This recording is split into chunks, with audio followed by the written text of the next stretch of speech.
a loving mother with a selfless spirit. I remember her laughter. You could hear Mother laughing from 2 rooms away. She was really representative of the goodness in people. She loved her community. They loved her. Is stabbed to death in a horrifying attack. It was gruesome crime scene. There was a lot of blood. Perpetrator left the victim with a 2-pronged serving fork sticking out of her throat. The amount of devastation led us to believe that it definitely was a crime of passion. Suspicion falls on those closest to her. He was the husband that last saw her alive. He didn't really show any signs of grieving. He failed the polygraph. My first thought was that it was a domestic assault. First son had had an argument with his mother that morning. A neighbor had seen a teenager running away from the home that day. Months go by without an arrest. We kept wondering, why is it so hard to capture a murderer in this small town? Then, just as the case is in danger of going cold, police uncover a dire warning The note threatened more violence that leads to a deranged killer no one could have predicted. Wow, we didn't see that coming.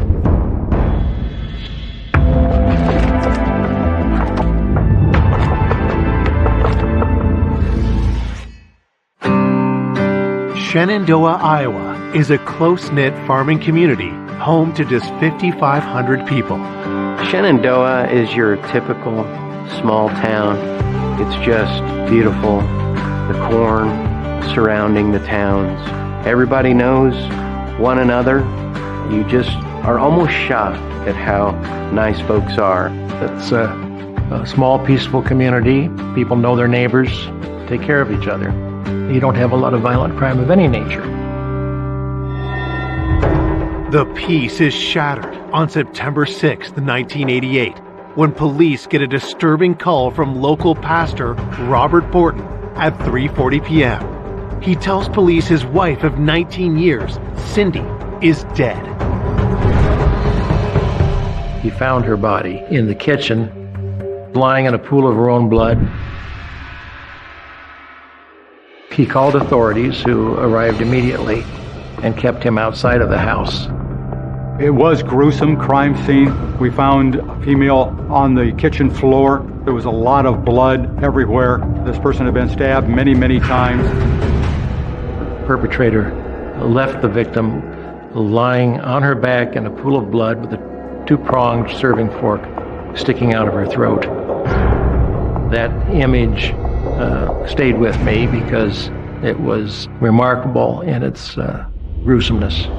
There were 4 instruments that appeared to come from her kitchen that were weapons of convenience for the killer. There were 2 forks, a large 2-pronged fork, a 4-pronged fork, as well as 2 knives. There was a struggle. There were some cuts on her hand where she had fought the person and she had tried to get away from the person. The phone had been ripped off of the wall, and it was obvious that a lot of activity went on while Cindy was being killed. Detectives observe that the pool of blood is not yet dry, meaning the murder likely happened in the late morning or early afternoon. In addition to the blood in the kitchen, there were also some blood stains found in the bathroom. It was obvious that the person had cleaned up in the bathroom because there wasn't any visible pools of blood, just blood that looked like it had been washed off of hands or clothing. We did not have the benefit of DNA testing back in the 80s. Blood would have been collected still because you can type the blood, and that was what was one thing that we'd be looking at. And of course, fingerprints obviously throughout the crime scene. There was no forced entry. We were 99% sure that she knew who the perpetrator was. My first thought was that it was a family assault. The amount of devastation that was there at the crime scene led us to believe that it definitely was a crime of passion. Detectives had to speak with Cindy's husband, Robert, but are beaten to it by a new arrival at the scene, the couple's 18-year-old son. I seen an ambulance parked in front of my house, and my father was leaning against the front of my mother's car crying, and I just knew deep down inside me that my world was never going to be the same. I dropped my backpack there in the middle of the yard and went running up to my father, and he then informed me that Mama was gone. 39-year-old Cynthia Borton was a born and bred Iowa girl. She and her brother were raised by loving parents just outside Des Moines. My mother and my uncle would always tell me about the adventures that they had around the farm. Life was good for them. Everybody had to laugh, according to Mama. I remember her laughter. You could hear Mother laughing from 2 rooms away. You would have to rush in there to find out what it was that was so funny that made Mama laugh. As a teen, Cindy worked at a local restaurant and soon after would meet her future husband. My father wound up coming in there and doing the whole phone number exchange thing, and then they started going out, and one thing led to another. The couple married in 1969. When the family moved to Shenandoah, Cindy had her hands full. Mama just kind of assumed the role of the pastor's wife. She also worked at a donut place there. Mama always did what she had to do to take care of the family. I was her everything. I was very much a mama's boy. My mother was love personified. Cindy's warm heart also extended to those outside the family. Mama always had an open door policy for all of my friends. They always knew that my mother was there to be a second mother to them, somebody that they could talk to, that she never passed judgment on anybody. She was also very good with giving out the hugs. Mama was always there to give you a hand back up if life knocked you down. Cindy loved her community. They loved her. She was really representative of a small town in Iowa, the goodness in people. Cindy's death leaves many in the community wondering who could have killed her. Investigators have an idea on where to start. Back in that time, about 85% of all homicides in the state of Iowa were committed by someone close to the victim. Husband is always a major suspect at the time we see a homicide like this, especially one with so much rage involved. Robert was interviewed and gave the following timeline. He had gone to work that morning at Select Motors, where he was a part-time worker because preaching to a small rural congregation is not lucrative employment. Robert returned home at noon, as was his habit. His wife served him spaghetti for lunch, and at 1 o'clock he returned to work. Cindy worked at a local bakery. Her shift was to start at 2 o'clock that day. When she didn't show up for work, her employer became concerned and called Robert. He indicated that he thought perhaps she had simply taken a nap and overslept. Approximately an hour or so later, when she still had not shown up for work, he got the second phone call from his wife's employer. He went home at about 3:30 in the afternoon to discover Cindy dead on the kitchen floor. What Robert says he did next raises a red flag to detectives. After finding his wife and then calling to get some help, he took the dog out instead of, being there for his wife or trying to do something for his wife.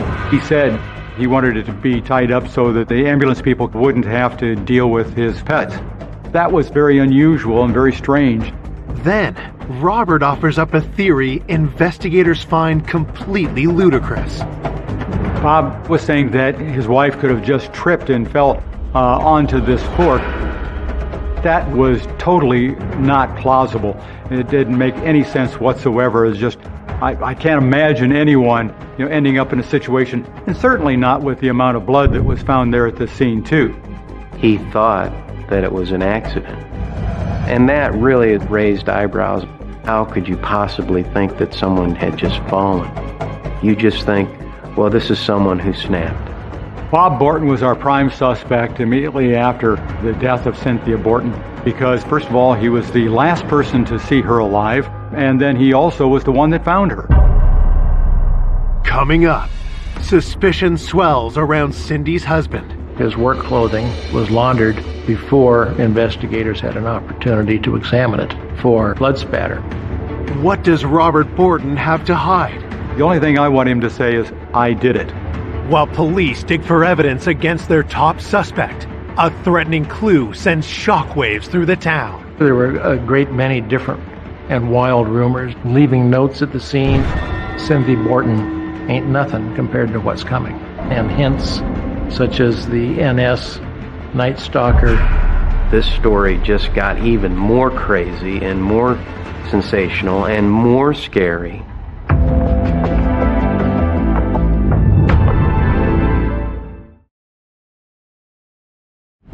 Police in Shenandoah, Iowa are investigating the gruesome murder of 39-year-old Cynthia Borton. Her husband Robert's erratic behavior is putting him in detective spotlight. Robert commented that his wife had simply fallen on a serving fork and died an accidental death. These comments were certainly unusual and suspicious. Police bring Robert to the station for a formal interview. Bob did have a very strange personality and strange mannerisms about him when he was interviewed. He didn't really show any signs of grieving. You would have expected that a man having just lost his wife would be very emotional at the time he was being interviewed, but we didn't see that with Bob Borton. He was very matter-of-fact. He was just so casual in talking even about finding his wife. He acted like that was just an everyday thing. It's just like talking about, well, what's the weather going to be like today? Detectives question Robert about his relationship with Cindy. He told us about, having arguments once in a while. He went in kind of a defensive mode about the questioning. When they're reacting like that, it does put up a red flag like that. Investigators try to provoke a telling reaction out of Robert. He didn't get upset when I accused him of being the one responsible for his wife's death. He didn't show sadness. He didn't cry. His stoic but unemotional denials only increased their suspicions. At that point in time, Bob Borton couldn't be held at all. We had no evidence to show that he was responsible. We had no information other than his matter-of-fact attitude. Robert provides fingerprint samples, but with nothing concrete linking him to the murder, investigators must let him go. This, frankly, was frustrating to some of the investigators involved in the case. Cindy's body has been sent to the medical examiner's office for an autopsy. While police wait to learn a specific time of death, they look to verify Robert's whereabouts. His boss alibied him for the time that he said that he was at work that day. Knowing it's still possible Robert killed Cindy when he went home on his lunch break at noon, what his boss tells detectives next rings alarm bells. He changed his clothes when he went back to work. Before the body was found, he dropped off his work clothing. It was laundered before investigators had an opportunity to examine it for blood spatter. Had this all been part of Robert's well-executed plan? There isn't always transfer of blood from a victim to a perpetrator, even in an extremely bloody killing such as this one. But of course, the likelihood that there would be made it important to examine the clothing, and that was impossible because those clothes, as it happened, were very quickly laundered. That certainly was a little detail that made us think that it was him. Investigators conducted a great deal of background interviews with neighbors, friends, co-workers. We did look into the relationship between Robert and Cynthia Borton to see if it was a good marriage. And we did determine that they did have some problems. Everything wasn't roses and everything wasn't as you might think. There was quarreling in the house. We thought maybe he had a lot of rage that he wanted to get rid of, and he was taking it out on Cindy. But we had never been called there for family disturbance or anything. Needing to verify information about Cindy and Robert's relationship, detectives seek out their son, John, but the teen has vanished. On the day she passed, all I did was shut down. My best friend, Jim, and his mother and father came driving by in their car and attempted to speak with me. I was not in the mood to talk, and then I just kept on walking. When John arrives back home that night, detectives are there waiting. They wanted everything that I could tell them while it was still all fresh in my mind. My father and I were still of the impression that it could have been accidental. When asked about his parents' relationship, John admits there were problems. There was some disagreements and a little bit of an argument, and then they realized that could I actually find anybody better for me? The answer they came up with was no, so it's like, we were happy one time. We need to figure this out, get it worked out. That whole part of the wedding vows of till death do us part, they both took that very seriously. John is too upset to say much more. Police end their conversation, but plan to talk with him again when he's less distraught. Officers are then dispatched to canvass the area around the Borton home. They talk to the neighbors and try to find out if there's anybody who witnessed anything suspicious. A neighbor had seen a teenager running away from the home that day, actually in the afternoon. The neighbor's description of the teen sounds strikingly familiar. John Borton, Cynthia's son, fit the description of the person that had run away from the house. Had John come home early from school to murder his own mother? It was a fascinating story. It was a mystery. He seemed like your typical teenager. Bob Borton and also John Borton were the main and only suspects. That in itself was the shocking part.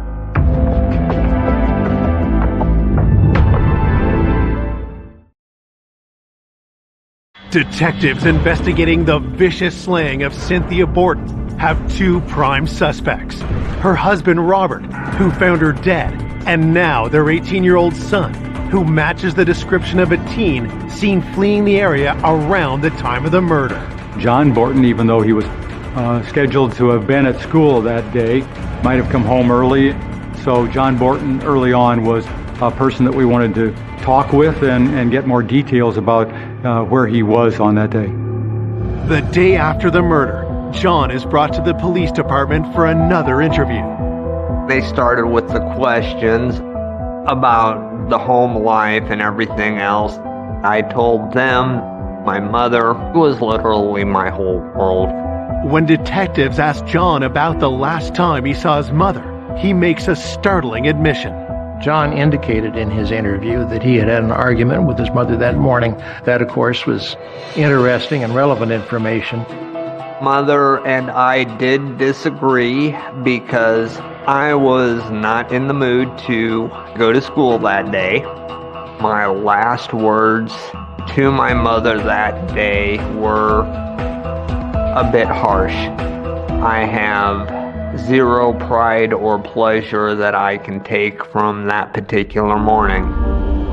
John maintains he was at school the entire day, but he didn't have any classes between noon and 3 p.m., the approximate window of time when detectives suspect Cindy was murdered.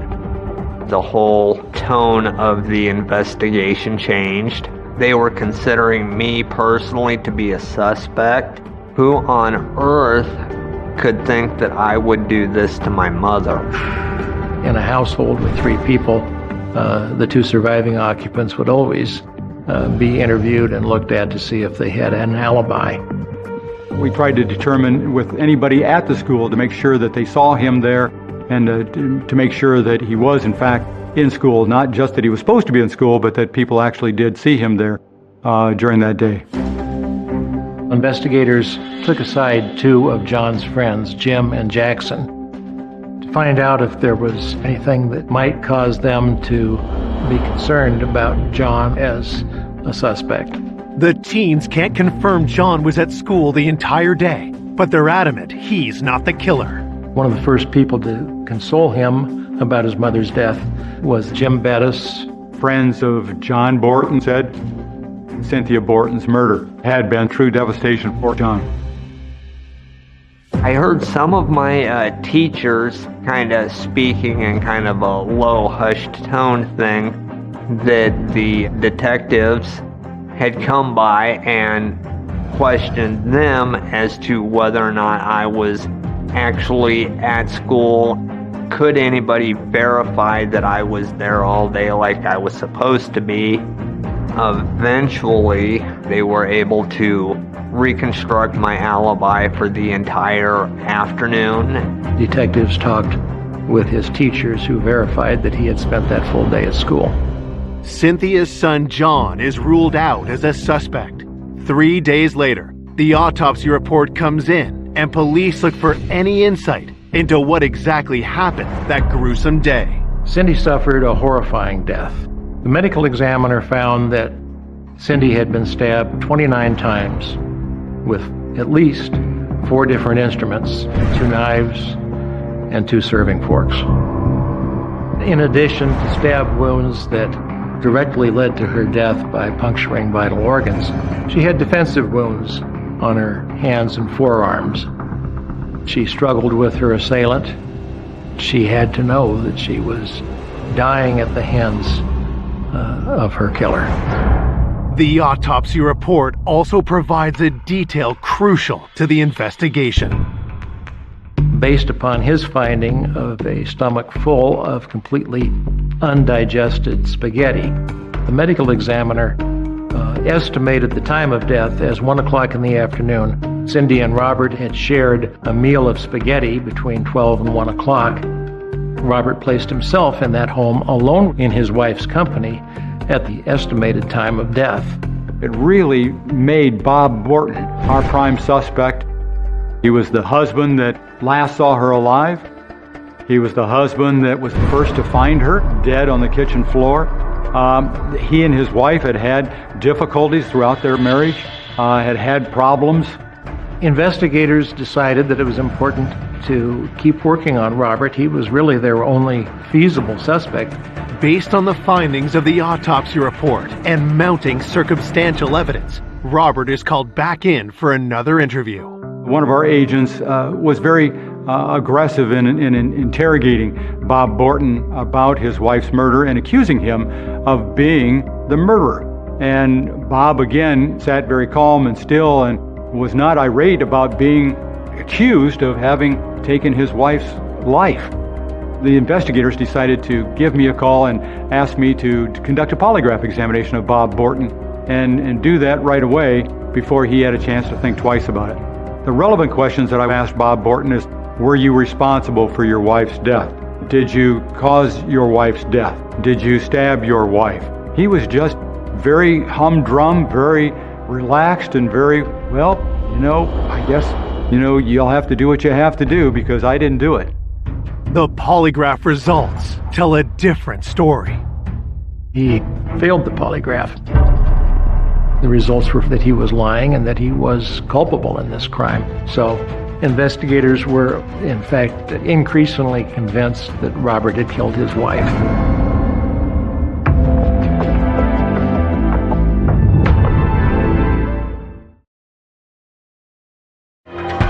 One week after the gruesome murder of Cindy Borton, her husband Robert, the prime suspect in her murder, has just failed a polygraph. When I did see those results, the thing that next happens is for me to go in and interrogate him and try to determine why he was being deceptive. I needed to try to get a confession from him. When I confronted him with the results of the polygraph examination, he didn't shake his head no that he didn't do it. He didn't try to respond to me in any way, shape, or form. He just basically sat in a chair and didn't move. The only thing I want him to say is, I did it. And so we were very aggressive in interrogating Bob Borton about his wife's murder. Robert Borton never wavered in his denial that he was responsible for this.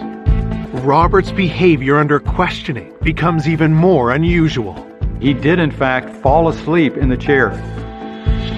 The only time that anybody has ever fallen asleep in the middle of one of my interrogations. Bob Borton's reactions were not what we would have considered to be normal. Despite failing the polygraph, the evidence against Robert is purely circumstantial, so detectives have no choice but to let him go. At that point in time, we're thinking we must have missed something. There must be something more involved that we're not aware of. The lack of an arrest unsettles the town further. The people of the community really are concerned when there is an immediate suspect, why that person's not apprehended and taken to jail. But we need more information. We need more evidence. The members of the community were increasingly convinced that Robert had killed his wife. They expressed those concerns. They brought a great deal of pressure on the chief of police. The public was just as anxious to get it solved as the police was. We wanted to get this case cleared up so gossip and things would die down after, of course, this happened. He wasn't preaching for a while, and then people just quit attending. There was a real change my father noticed.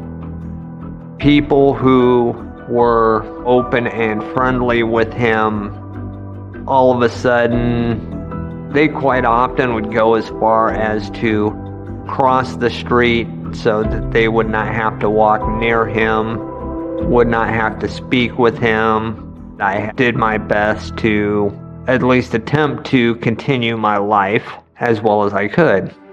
Laying Cindy to rest is tough on the young teen.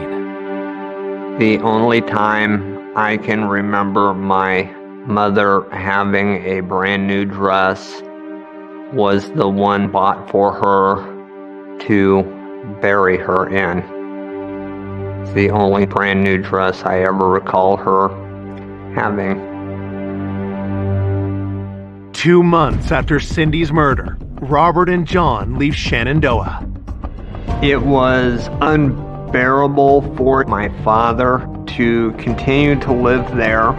People who he thought had been friends before had shut him out. He moved to a town 3 hours away, and we watched his movements, where he went, who he was meeting with. The police were really struggling because they had nothing. They had no one else. 2.5 months later, when the state crime lab sends investigators the results of the fingerprint analysis, they hope it'll be the crucial evidence for which they've been waiting. Robert's fingerprints were not found on any of the murder weapons or the phone. This, frankly, was frustrating to some of the investigators involved in the case. It was solid evidence that someone other than Robert Borton was very possibly the guilty party in this murder. The news is a huge blow to the investigation. It's concerning whenever cases are not immediately solvable, and as time passes, the prospects for solving them become smaller and smaller. We just waited for authorities to make an arrest. And when they didn't make an arrest in the months that were going by, that's when we started to realize this is somebody that they don't know who it is. 3 months after the murder, as detectives redouble their efforts to unearth new suspects, another crime in Shenandoah comes to their attention.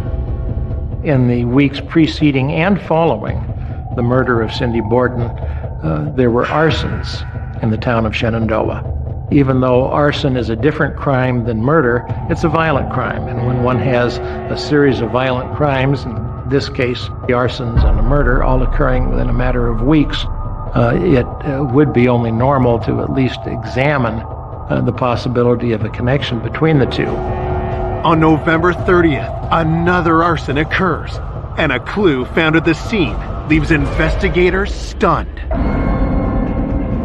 The arsonist left a note referring to the two prior arsons and Cynthia Borton, and in fact threatened more violence in that community, saying that the arsons and Cynthia Borton ain't nothing compared to what's coming.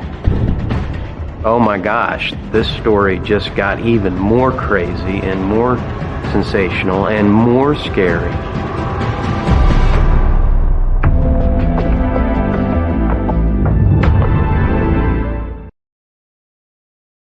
Detectives hunting the killer of Cindy Borton have just received a mysterious clue linking her murder to a series of arson fires across town. There was a note that was, in fact, very intriguing, and the note referred to all three arsons and Cindy Borton, obviously raising the possibility that the perpetrator of the arsons was also the perpetrator of the Cindy Borton murder. The note in question was signed the Night Stalker, NS, which copied the name of a highly publicized murderer in California. At the time, the Night Stalker had already been arrested, so this was clearly a copycat killer.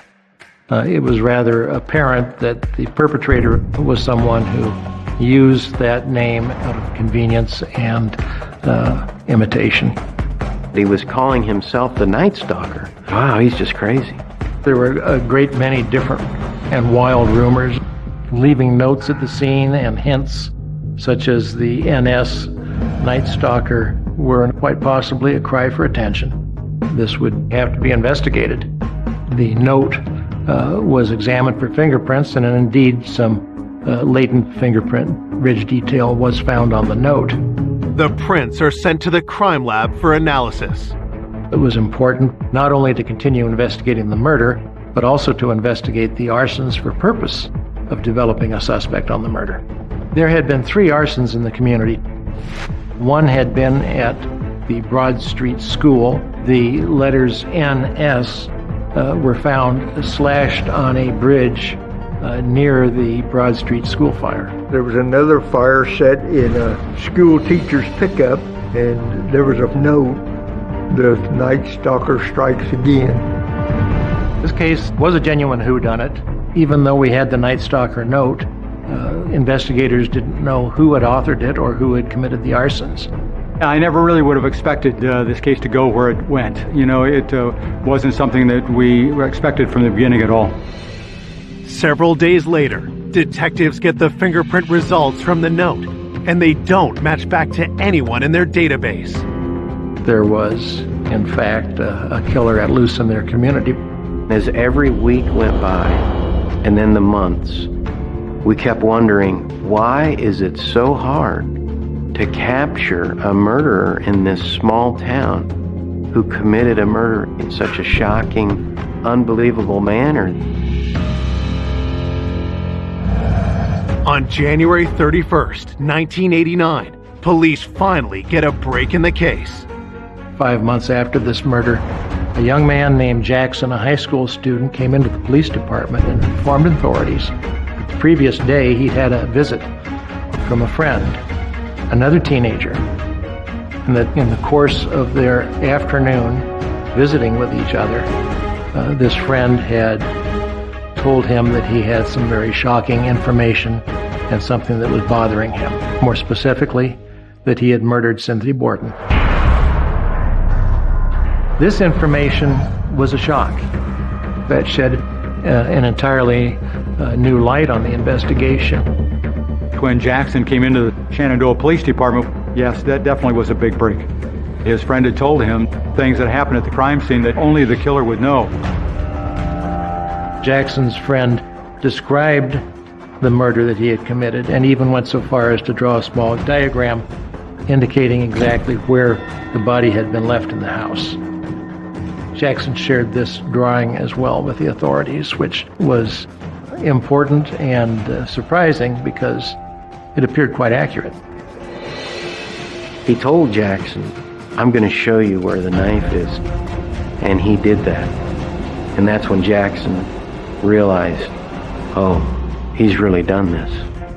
And later that day, even though he was sworn to secrecy, he thought about his own mom and how the killer had been a guest in their house. And he thought, wow, that could have been my mom. So it wasn't hard for him to go to the police after that. At this point, investigators were aware that Jackson had indeed very likely spoken to Cindy Borton's murderer. Jackson said that James Bettis was the one responsible for killing Cynthia Borton. Jim Bettis was a close friend of John Borton. They were classmates until Jimmy dropped out of high school. He was close enough to John and interacted with the Bortons so much that Cindy was very involved in Jim's life. He even thought of Cindy as a second mother to him. She tried to help him, tried to persuade him to return to school and get an education. She was a very good friend and mother figure to the young man. Jim was certainly not a suspect up to this point, but his statement to Jackson rang true. It was amazement at that point in time because we talked to James Bettis previously. James Bettis became the prime suspect because of his admissions to his friend, but we need more corroboration. Jim was taken to the Shenandoah Police Department and he was interviewed. Jim did confess to the arsons, as a matter of fact, but denied ever having said anything to Jackson about Cynthia Borton's murder or having any involvement in Cynthia Borton's murder. Jim agrees to have his fingerprints collected. He's also willing to undergo a polygraph. During the polygraph examination, the questions I was asked were, was he involved in the death of Cynthia Borton, specifically whether he was the one that committed the crime. Jimmy Bettis insisted throughout that he did not kill Cindy Borton. When I quantified the polygraph examinations and I actually gave a numerical figure to each of his reactions, if they're over a -6, that strongly indicates to us that he's deceptive. James Bettis came up a -23. So there is absolutely no question he was the one involved in Cynthia Borton's murder. It was a big shock, and it really left us, and I think everyone, scratching their head. Wow, we didn't see that coming.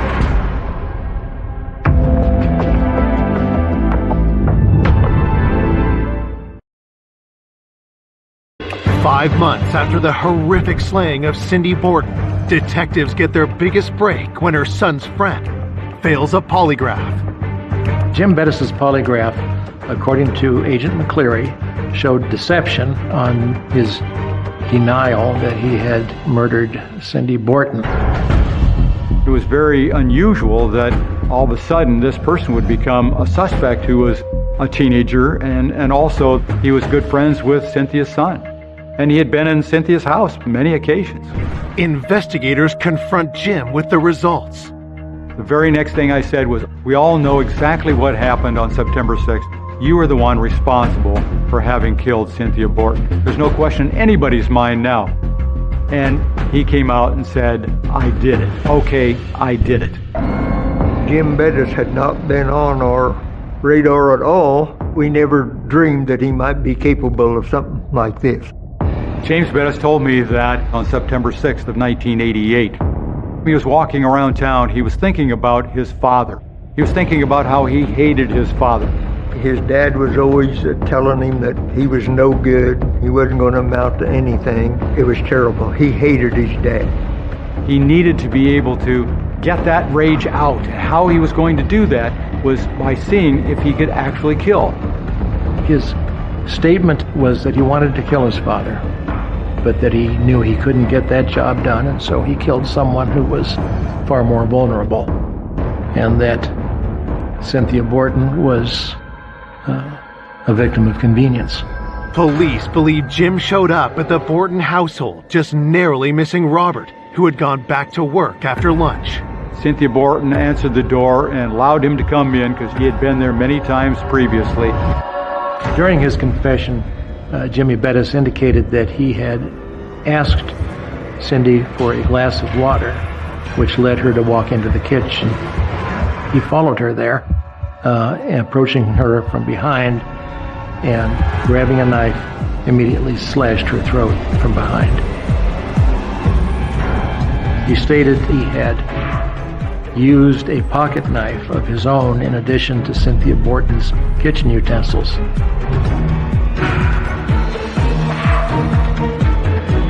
And that after the crime, he took his pocket knife, stained with Cindy Borton's blood, and threw it under a bridge. This was important information. It would corroborate his confession if in fact that knife could be found, and if in fact it had Cindy Borton's blood on it.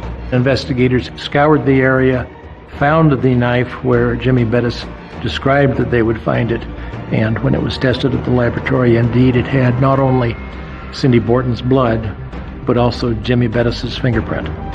On February 2nd, 1989, detectives charged 18-year-old Jim Bettis with first-degree murder and 3 counts of arson. The investigator told me that Jim had been arrested and he had confessed repeatedly. My first response was, no, he did not do this. He was my best friend. He was the first person that I trusted that was not an actual blood relative. It occurred to me that in at least some way I am responsible for this, because I am the reason that he came into my house, that he was accepted into my house, and my mother is gone.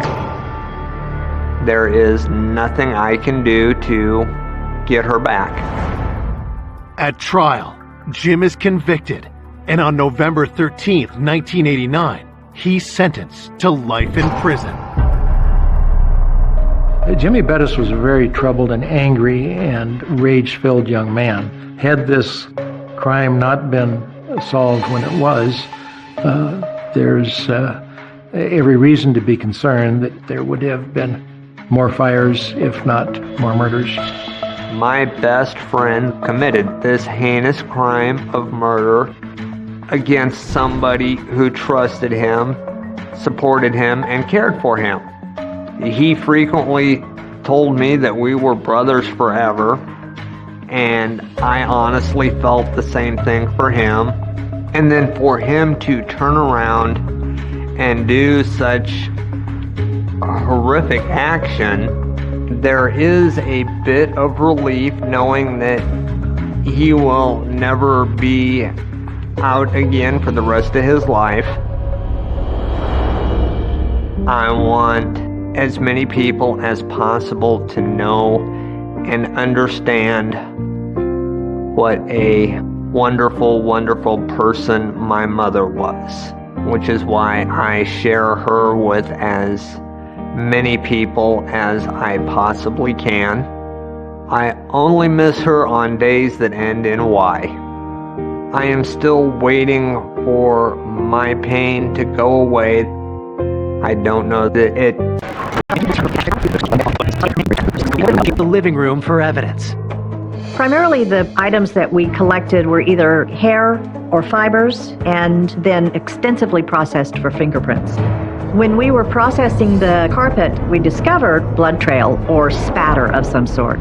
The locations of those were believed to be consistent with a struggle. Investigators continue their work throughout the rest of the home. It looked to me like the house had been ransacked. It had a feel that it had been searched, where someone was looking for something. We discovered a basement window that had appeared to have been recently broken, and it was possibly a point of entry. One of the first things we're going to wonder is, was the victim murdered by a burglar that broke into her house during the night? Or was the murderer somebody that she had invited over the house? As they wrap up their work at the scene, detectives contact Dana's family to deliver the tragic news. My son phoned me, and I said, yeah, and he said, Dana's dead. That was it. I was pretty much in shock, and I said, tell me one more time, say what you said. 'Cause I didn't want to believe it. You can't imagine that because, there was no reason. Born in 1965, Dana's childhood was filled with joy. She was the happiest kid in the world. She just was so easy. She just loved life. Dana was also creative, a special bond she shared with her father, Bill, an award-winning artist. She was always making things. She was artistic, like me, and was interested in what I did and wanted to help. So we were close. Just being around her, you felt her energy. You felt her enthusiasm and her zest for living each moment. As she grew older, Dana developed a nurturing spirit. She was babysitting from the time she was very young, and she loved the kids, and she always wanted to have a daycare. In 1989, Dana met Sam and fell in love. The couple married quickly, but from the start, there were complications. She was having trouble getting pregnant. In 1993, after years of fertility treatments, Dana's wish of starting a family finally came true. She was so excited when she found out she was pregnant, because that's what she really wanted all her life, and it was a pretty exciting time. Dana's delight only grew when she discovered they were having triplets. She loved the kids, because then she could bake and she could make things and do art. She loved it, she really did. But by 2000, after 11 years of marriage, the stress of parenting took its toll on the relationship. Dana told me that she had moved and that they were separated. As a single mom, Dana worked hard to provide a good home for her triplets. Dana cared deeply about family, and especially for her troubled 17-year-old niece, Amanda, with whom she was very close. Dana would do anything for Amanda. Amanda loved Dana, because, Dana was kind of this flashy, artistic type person, and Amanda loved all that too. Dana was a very kind, caring person, loved her family. Amanda was a frequent runaway. So Dana wanted to guide Amanda out of risky behavior, away from drugs, away from the runaway lifestyle. Amanda had a rough relationship with her parents, so would often turn to her favorite aunt. By all accounts, she was the kind of the cool aunt that you could go and actually tell the truth to about your problems. No judgment, just help. Dana soon became a surrogate mom to Amanda and her best friend, Emily Lauenborg. Food, showers, a warm place to stay, money. Dana would open her heart and her home to help in any way she could. She was a mentor and also a friend. Dana had an open-door policy and would always welcome Amanda's friends to her home. She was very comfortable at her age being amongst teenagers as though they were her peers. Just everybody loved her. But now, all that is left is loss and unanswered questions. For us to lose Dana was so hard. Losing a child is probably the worst thing that can ever happen. And, she shouldn't have died before me. Who would want this loving and generous spirit dead? And why? This murder was very unusual. Right from the start, we had a lot of things that needed to be done in order to find the killer. Back at the station, detectives start reaching out to those closest to Dana. They begin with her ex-husband, Sam, who they learn has the triplets staying with him. As the ex-husband, Sam, is a person of interest and the first person we needed to look at. But we couldn't find him. The fact that he was missing, this is significant to us. We have to find him. Coming up, investigators uncover a dark obsession. He had kind of gotten fixated on her, and he didn't really take no for an answer. And alarming secrets. In the journal, it said 10 things I want to do before I die, and one of those 10 things was kill somebody and get away with it. That point to a killer no one would ever suspect. I felt what he was telling me was not possible. You just can't comprehend that it's real. And the truth is finally revealed. That's about as close to a confession as you're going to get.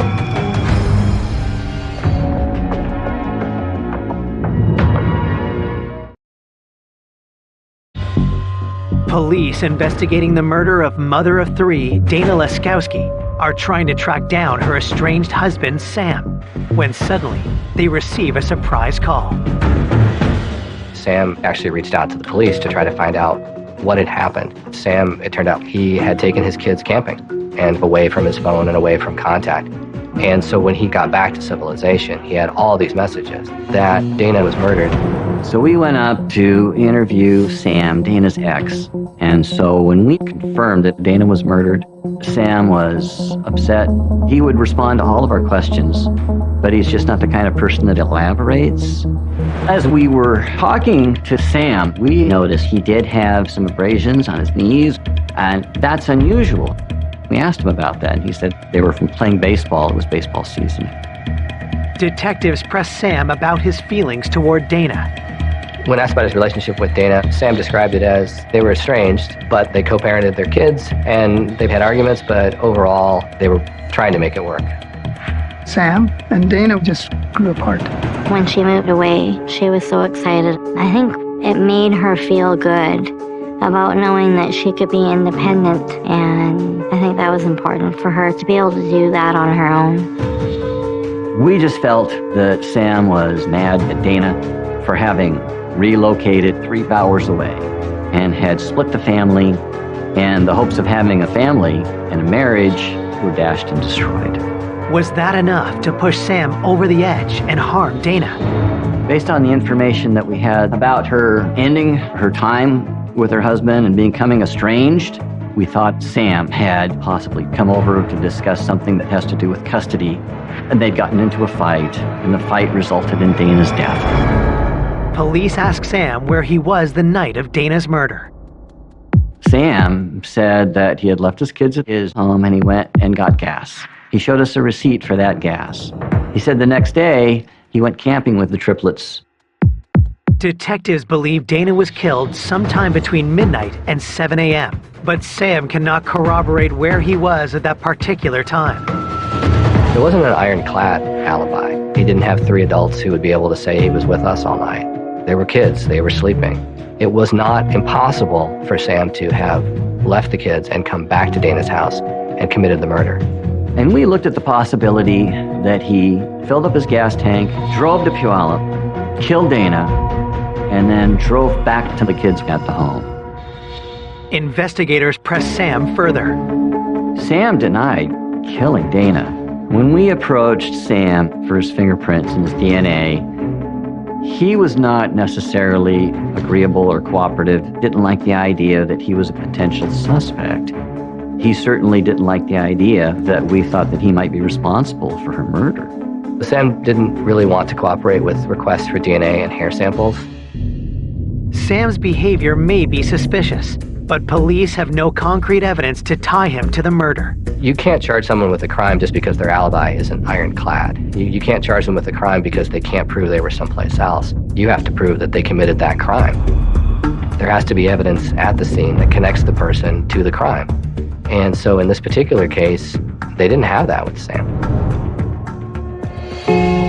While police seek hard evidence against Sam, Dana's autopsy results come in. The results were that she had died of strangulation.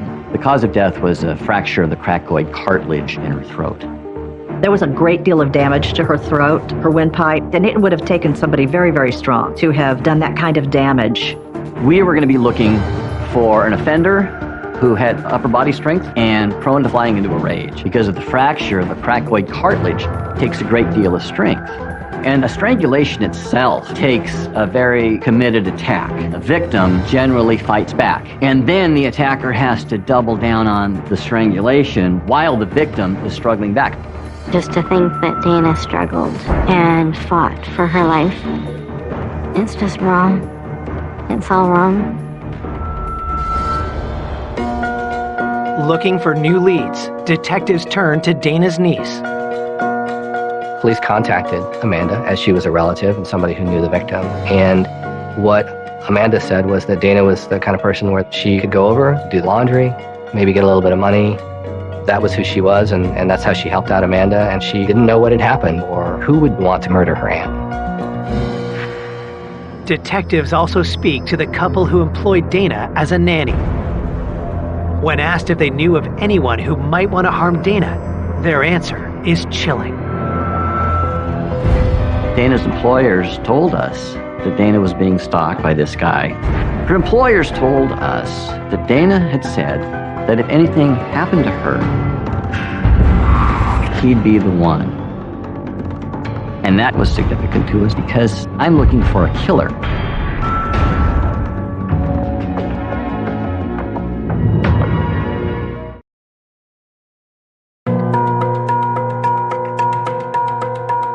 Police investigating the strangling of Dana Laskowski have been told that she was being harassed by a stalker. Could he be her killer? Dana's employers told us that Dana was afraid of this Patrick. Patrick was a guy that installed cable in Dana's area. He liked her. Dana had told her sister-in-law and her employer he had kind of gotten fixated on her. Dana, by accounts, let him know that she wasn't interested. Police learned that Patrick had been trying to contact Dana for over a month straight, and that his pursuit had become even more intense. Patrick was leaving notes and flowers on her back porch. He wrote some notes that were like poems. Then, the messages took a disturbing turn. Dana's friends told the investigators he left her a note letting her know that he had been observing her and seen her doing things inside her home that he wouldn't know unless he was observing her. Dana mentioned that she was concerned about someone possibly watching her. The thing that really concerned Dana was that it appeared that he had her under surveillance. Dana had actually told a couple of people that if I ever turn up dead, Patrick did it. Investigators checked Dana's phone records, searching for any clues. The phone records indicated that Patrick had phoned Dana repeatedly. It wasn't just some guy who, sent her a couple extra texts and then disappeared. This was somebody who was going beyond that, doing stalking type things that would be concerning in any context. When investigators look into Patrick further, they make an alarming discovery. Patrick was driving a white van. It was a ladder truck. We had neighbors that had identified a white van in the area around Dana's residence prior to the murder. His work van had been seen in the alley behind the house. It was a white van, so it matched the description that the neighbors had mentioned. Pretty much demanded that we look at him as a very real suspect in killing Dana. Did Patrick's obsession with Dana turn deadly? We immediately got a search warrant for his DNA, for his locker, for his vehicle. On September 2nd, detectives find Patrick at his home address. We served the search warrant on him. He was very belligerent and very uncooperative with us during the service of that search warrant. He didn't want to answer questions. He didn't want to let them in the house. He did the kind of things that you might expect somebody to do if they had in fact been stalking someone and had gotten caught doing that. Investigators bring Patrick down to the station where they tell him Dana has been murdered. His demeanor changed 180 degrees from being belligerent and confrontational to Dana is dead. He says, I'm sorry, I didn't know that. I didn't kill her. Here, please take my DNA, search everything. I'm not the one who killed her. Detectives ask Patrick where he was the night Dana was murdered. Patrick said that he was at work that evening. He then hung out with some friends and went to bed. Once given the information for his alibi, investigators looked into it, and they were actually able to verify it. He had an alibi and could not have committed the murder. We also ruled out Patrick's ladder truck with the van the neighbors told us that they saw drive around Dana's residence. There was nothing in the service of the search warrant or in our investigation that indicated that Patrick wasn't being truthful with us. Given what he had done and the ways in which he had scared Dana prior to that, he's very lucky that his alibi could be confirmed.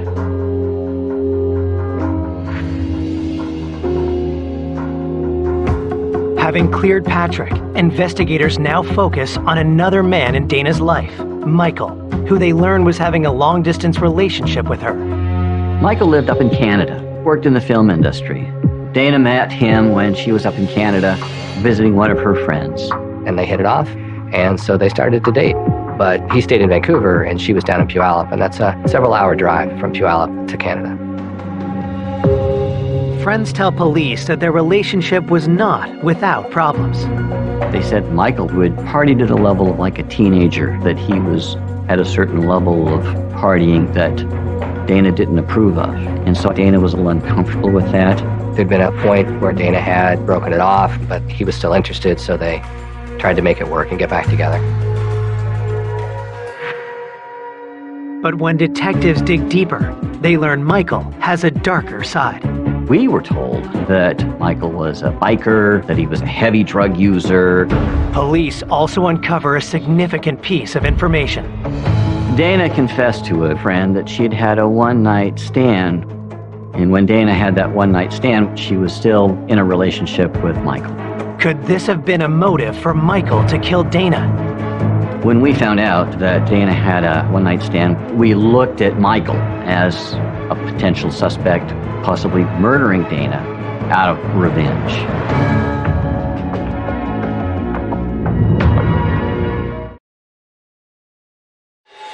Investigators searching for the killer of single mother Dana Leskowski have a new possible suspect, her boyfriend Michael. Detectives want to know if an infidelity may have led to Dana's death. That caused us to believe that we had to rule him out as a person of interest. Michael lived in Canada, so we went up, and when we talked to Michael about Dana's death, it appeared to us that he was very emotionally overcome by it, that Dana was the love of his life, and that she had been taken out of his life, and that he was very seriously grieved. Michael also tells police he knew about the one-night stand, but had moved on. Detectives press him further. Michael told us that when he was on the phone with Dana on the night of her death, that she seemed a little guarded to him. He told her that he loved her, and then she didn't tell him back that she loved him, and he thought that was a little odd. He didn't like how the conversation ended. And that prompted him to want to get on the road and come down to see her and see if everything was okay. Michael claims he never made it to see Dana. He said he was stopped at the border and he was turned away. He had some legal matter up in Canada that wasn't settled, and so he wasn't admitted. There was border crossing records that verified his alibi, that he did not cross the border. He got stopped by Border Patrol, and so he was able to show definitively that he was not anywhere near Puyallup at the time of Dana's murder. We didn't find the evidence to support that Michael had committed the murder.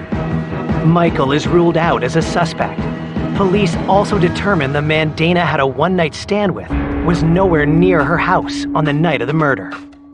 At this point of the investigation, we just were really kind of at a dead end. I mean, there were all these people who would have been really good, solid suspects in any homicide investigation, but all of them had alibis, and all the alibis were verified. I was frustrated that the case wasn't moving forward, that it wasn't advancing. With the case at a standstill, detectives search for any detail they may have overlooked. Where Dana's ashes are inurned, there's a book, and people can go and write their memoirs. The book has been left open for comments since Dana's funeral. If the perpetrator was someone who went to the funeral, and if the perpetrator was someone who maybe has some guilt about that, they may have left a clue behind. When detectives look at the book, one entry, written over a month after the funeral, grabs their attention. One of the memoirs that was written by Dana's niece, Amanda. And she said, "I'm so sorry I wasn't a better niece for you.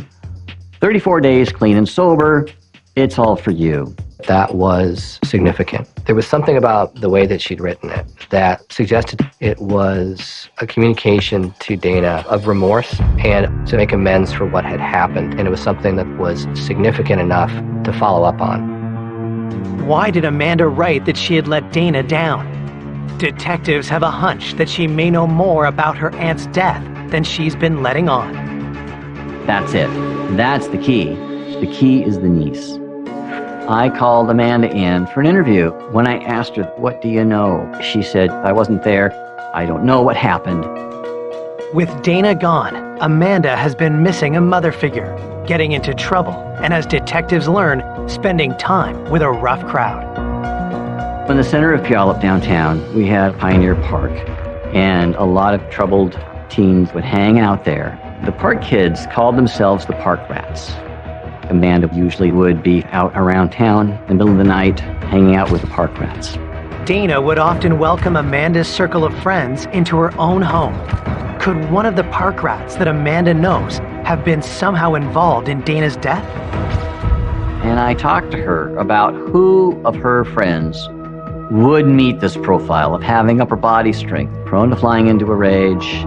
And Amanda said, well, it sounds like you're describing Blaine. She said Blaine actually attacked her on a couch, and it was a rather brutal attack.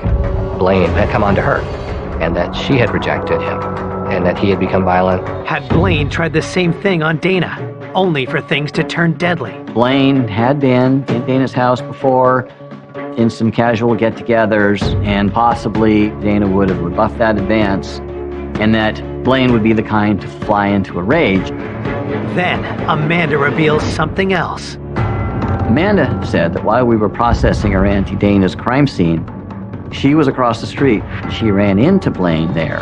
She said that Blaine had scratches on his arms. When I get this information from Amanda, I look into Blaine and I find that he's got a violent past and he has quite a criminal history. Police learn that Blaine's rap sheet is extensive and littered with drug and gun charges. I felt he was a very good person of interest in the murder of Dana Laskowski. But there's a big problem. Blaine is no longer in Washington. I found him living in the far southeast part of the United States. I wanted to bring him back to Washington to collect his DNA, to talk to him as a person of interest. But he was not cooperating. As investigators attempt to extradite Blaine, they seek out known criminals he's associated with and find one of them, a friend of Blaine's, serving time in jail. I sat down with him and I said, I'm looking at Blaine as being responsible for the murder of Amanda's aunt. He's got this upper body strength, he's prone to violence. And he looked at me and he said, Blaine didn't kill Amanda's aunt. What I was told completely changed everything.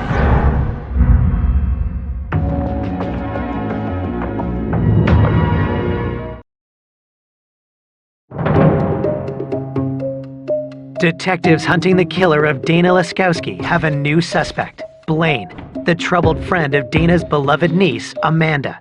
With Blaine out of state, investigators grill his friend in jail, and what he tells them is explosive. So police suggested to him that maybe Blaine had been involved. The friend said, no, it's not Blaine, it's Emily. He said, Emily killed Amanda's aunt.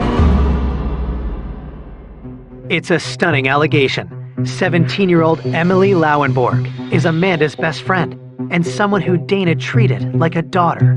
I felt what he was telling me was not possible because Dana always had an open door and was always welcoming to Emily. Police found out that a lot of times Amanda and Emily would show up at Dana's house. Dana was somebody that Emily could go to safely regardless of the circumstances, and Dana would take her in. So as you can imagine, that was quite a shock to the team.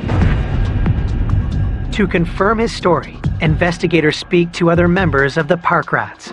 Two of these kids told me, yes, Emily killed Amanda's aunt. Blaine didn't kill Amanda's aunt. Nobody doubts that Emily did it. Nobody. One of these individuals told us that Emily was doing a lot of drugs. Had Emily's reckless behavior somehow played a role in Dana's death? I was told that they all had nicknames for each other, and that Emily's nickname was Mutant. The first nickname that we called her was the Mutant, because she was stronger than any other girls that we knew. Everybody's scared. She'll beat your ass. She'll knock you out. She was tough. She would challenge them to wrestling. She would beat them in wrestling. She was very intense. And I was told she's able to choke people. She would wrap one arm around their neck, grab the other hand, and flip their body over her hip. And that was consistent with the body position that we found Dana Laskowski in. Twisted at the waist, with one arm behind her back, and an injury to the neck. And so The initial thought that it can't be her was slowly replaced with, well, maybe it could be her. She's intense, she's strong, and everybody seems to be kind of scared of her. Did Emily actually kill Dana? And if she did, what could be her motive for committing such a heinous crime? Investigators bring Emily in for an interview. I sat down with her, and I had a tape recorder, and she said, "Aren't you going to turn that thing on?" I would say she was quite self-confident, a little cocky. She was not particularly cooperative with efforts to talk to her about what happened. I said, here you are, sitting in a police station under suspicion of murder, and you're playing this game with a detective. And I said, look at these people right here that have told us you killed her. And she said, those people are lying, and that she didn't do it. She got very angry. Those people are lying. When investigators ask Emily where she was the night of the murder, she dodges the question. She was bartering and arguing with me and not really giving me a clear defense and denial.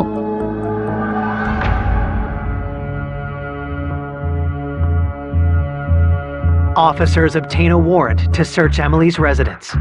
One of the items that they recovered from Emily's apartment was a shirt that Emily had taken from Dana. One of her friends told us that Emily had a black shirt that belonged to Dana and that she actually wore that to Dana's funeral. We went back to the pictures of the funeral and did see that Emily was wearing a black shirt. One possible explanation for that was rubbing her nose in it. Not only did I kill you, but I'm wearing your blouse to your funeral. The search uncovers more incriminating evidence. And we found this journal. And in the journal, it said, 10 things I want to do before I die, and one of those 10 things was kill somebody and get away with it. One of the statements in the journal that Emily wrote in her own hand when talking about Amanda, because she'd gotten into an argument with Amanda, was, I could effing strangle that bitch just like her aunt. So that was very significant. I was invigorated because I had something.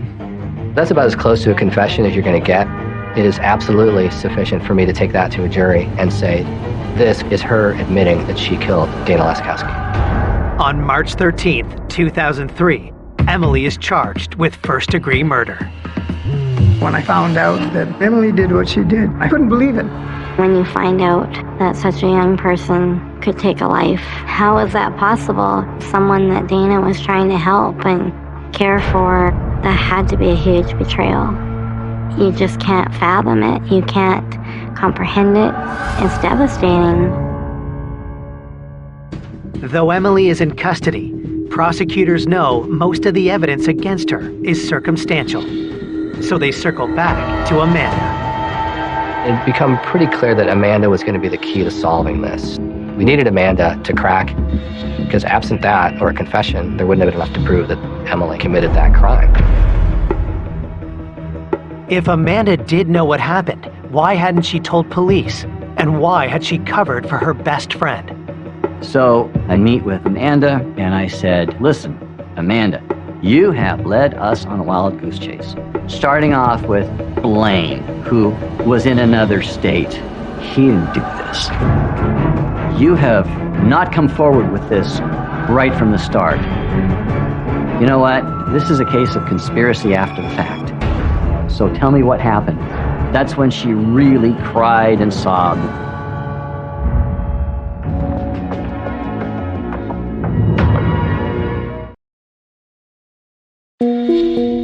Police have charged local teen Emily Lauenborg with the murder of Dana Laskowski.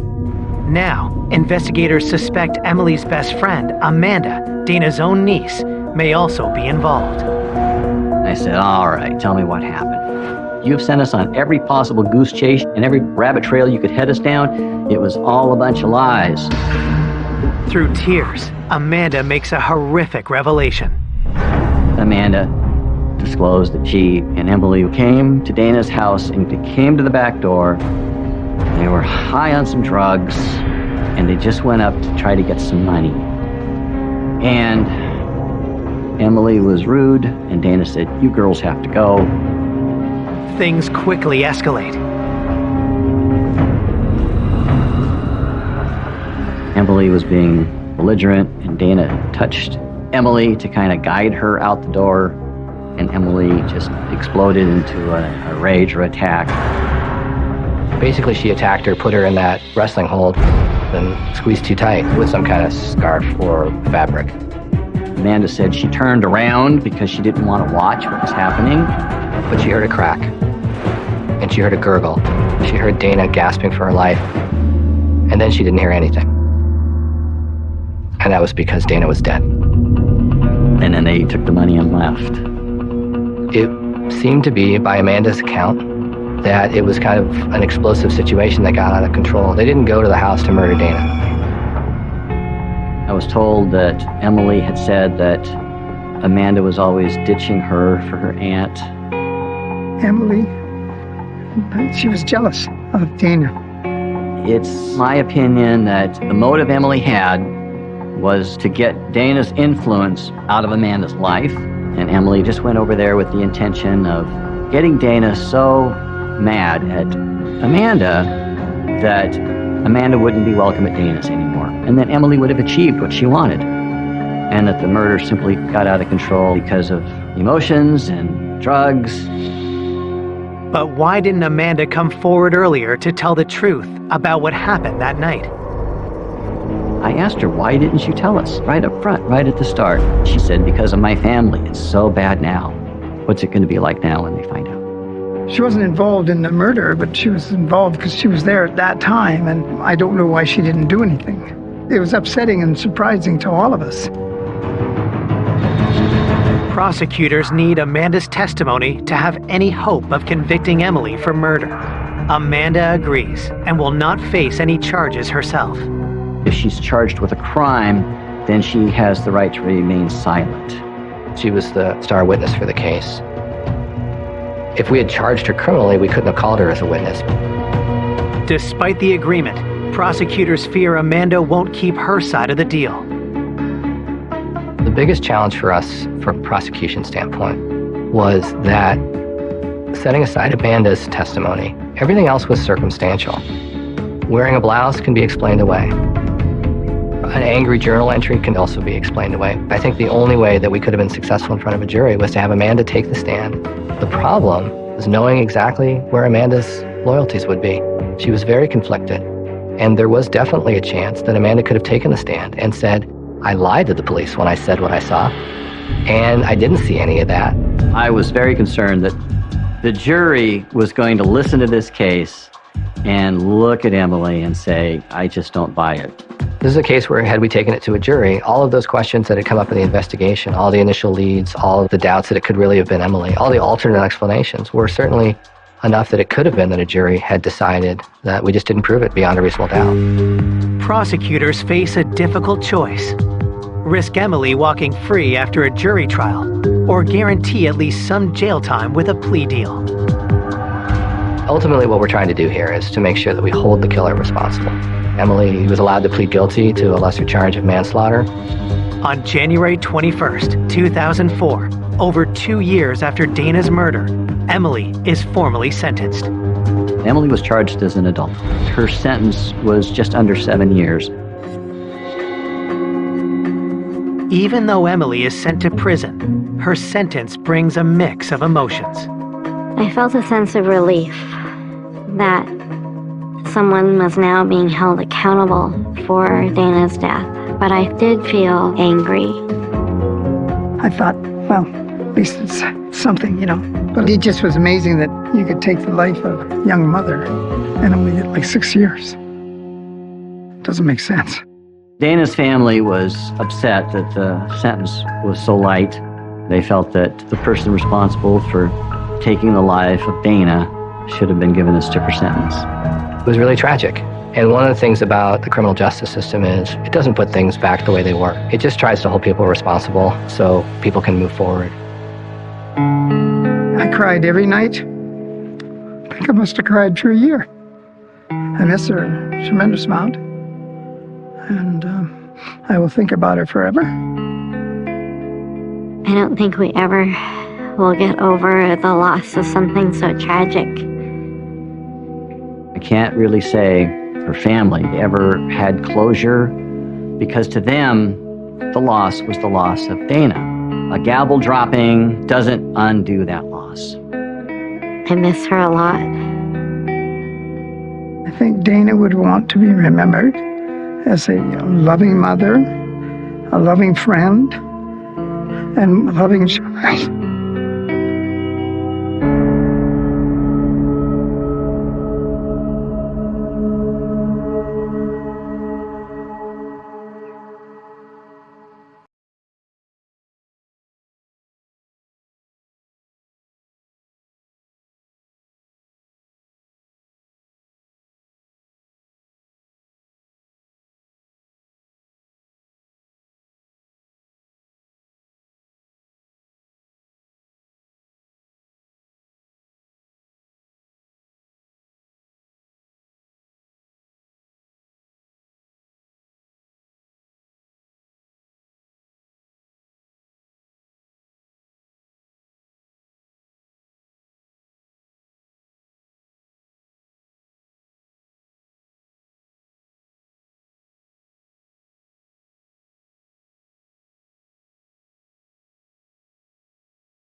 a wealthy commodities trader with the world at his feet.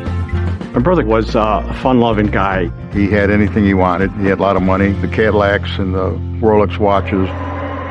Is viciously gunned down. And they shot him again and again and again. With his wife and kids in the home at the time of the attack. It was a very traumatic event to the family, with people with guns threatening them. You can't dismiss the fact it was a home invasion, but a lot of it didn't add up. I had no idea at all how this could have happened. Police chased down a number of suspects. There was a complete falling out between them. Someone could get killed over a debt that they didn't pay. A sudden disappearance leaves everyone on edge. There was a traitor. He disappeared off the face of the earth. It was suspected there was foul play involved. Or one dead and one missing. Put a different spin on this type of investigation. Every lead brings investigators to a dead end. It's very frustrating to have a case that hits a brick wall. Until 30 years later. They were holding a very big secret inside. When the shocking truth is revealed. Couldn't believe it. Couldn't believe it. That's not even human. That's the devil.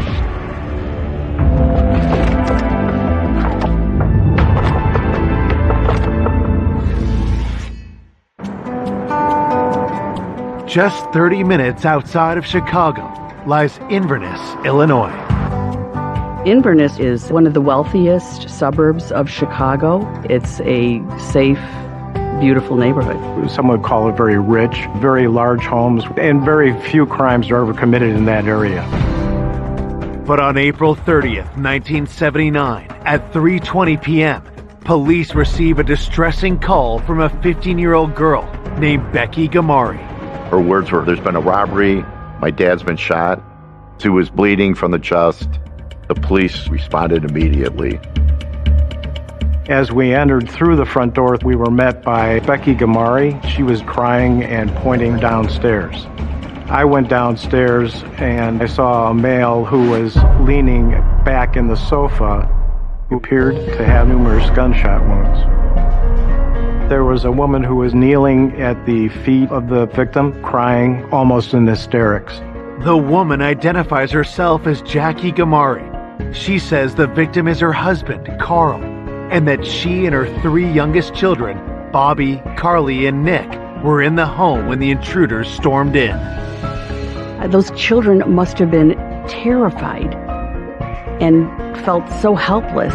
It's horrifying. The families were taken out to the squad cars so that they were secure and away from everyone.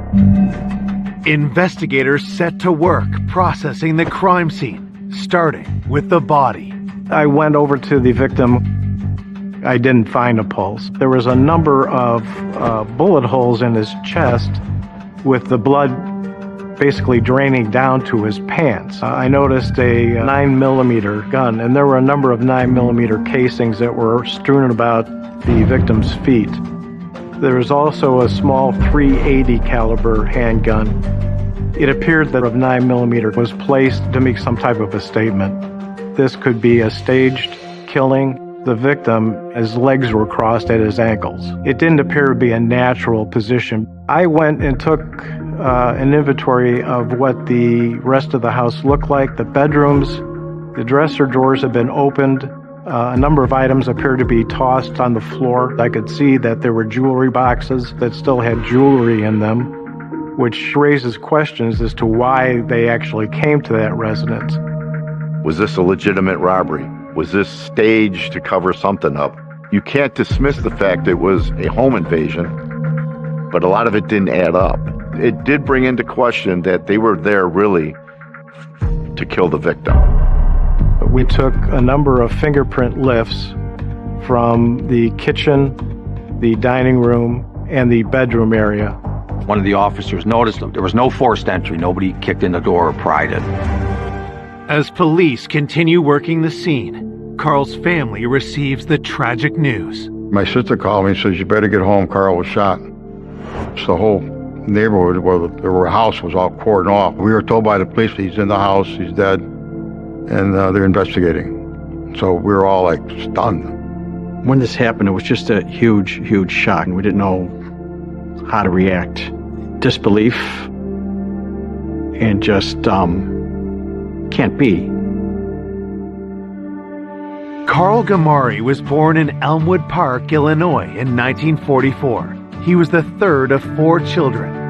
My brother Carl was a fun-loving guy. You know, he liked to go out and have fun, you know, go on dates with girls and go to parties and things like that. When Carl was in high school, he met the love of his life. When he started dating Jackie, he was like 18 and I think she was 17 at the time. He just knew that this was the one and, you know, he wanted to get married and he wanted to get married now. Still teenagers, Carl and Jackie started a family right away. Carl was excited to be a dad. They had 4 kids. Becky was the oldest, Bobby was the second oldest, Carly was the third daughter, and then Nick was the youngest. He was his son. By 1977, Carl had the perfect family and the perfect job, working in finance at the Chicago Board of Trade. Carl climbed up the ladder. He was energetic, and he loved it, and it fit his personality to a T. He had anything he wanted. He had a lot of money. He came to Cadillacs, Rolex watches, and things like that. He started living a high life. From the outside, Carl's life seemed picture perfect. But now, his violent death leaves his family shattered. He's been shot, and I was shocked. You know, no one knew anything. What's going on? I had no idea at all how this could have happened. Investigators start by interviewing Carl's family, who were also witnesses to the crime. I took Jackie and the 2 girls out to the garage so I could get a general statement from them as to what occurred. Jackie was crying and very upset. Becky was crying. Bobby was crying. This was the most traumatic thing children could go through. They said Carl went to work. Jackie was at home with Bobby, her 13-year-old daughter, 5-year-old Carly, and 2-year-old Nick. Around 12 or 12:30, Bobby is laying on the couch, and she's watching TV, and 2 men come in, and they have guns. She said the 2 men were wearing stocking masks and dark clothing, and they had come in through the unlocked back door. They point the guns at her, and they ask her, "Where's your mother?" So Bobby leads these men to the master bedroom, where Jackie is on the phone. They ask Jackie for her money, and she says, "I only have $20. And they said, "We're here for more than that." These men tie Bobby's hands behind her back, and then they tie up Jackie. They force them into the master bedroom closet with Carly, with baby Nick. Time is passing. Bobby said that she heard a man yelling, "No," who she thought was her father, and she heard 3 banging sounds, which she believed were gunshots. Becky came home approximately 3 o'clock in the afternoon from school. She walked in through the front door, called for her mom. All she heard was crying from the master bedroom. At that time, she found them banging on the closet door to be let out. Once Becky opens up the closet doors, Bobby went directly down to the basement, and Bobby saw her father's bloody, bullet-ridden body laying on that couch. It is difficult to imagine how terrifying this must have been. While the family lived through an extremely traumatic ordeal, police are hopeful that with their help, they can catch Carl's killers. Jackie and Bobby said that the suspects had actually pulled up their masks, so they had their face exposed to them. Jackie described the first suspect as a male white, mid to late 20s to 30s, tall, dark-haired, and also had a mustache. The second suspect was shorter than the first, slightly heavier, was a white male, but had a pale complexion and facial hair. Bobby and Jackie were able to do composites of the faces they saw. I think there was a lot of hope somebody's going to recognize these individuals. When we heard about the sketch, we thought that would be it. They'd be able to find them.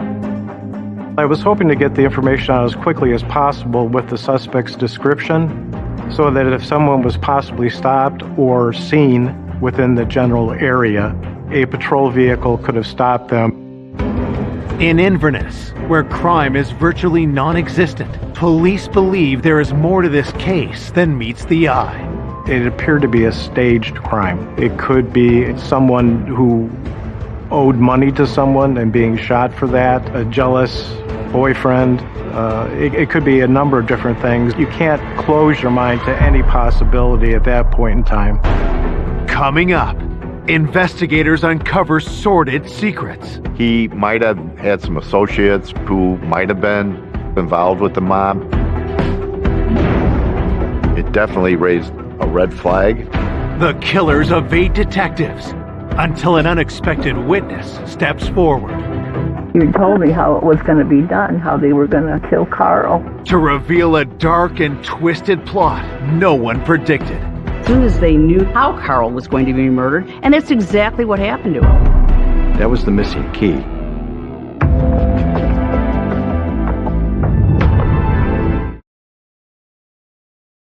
Police are investigating the murder of commodities trader and father of four, Carl Gamari.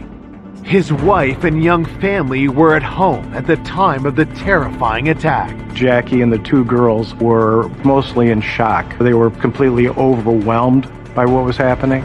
Jackie and Bobby saw the gunman. Armed with their description, officers go door to door looking for witnesses. One of the neighbors saw two men coming from the Gramaris through her yard, and she thought one of them was carrying like a jewel bag. After that neighbor pointed out where she saw the two men walking through her yard, the detectives went back and followed that path.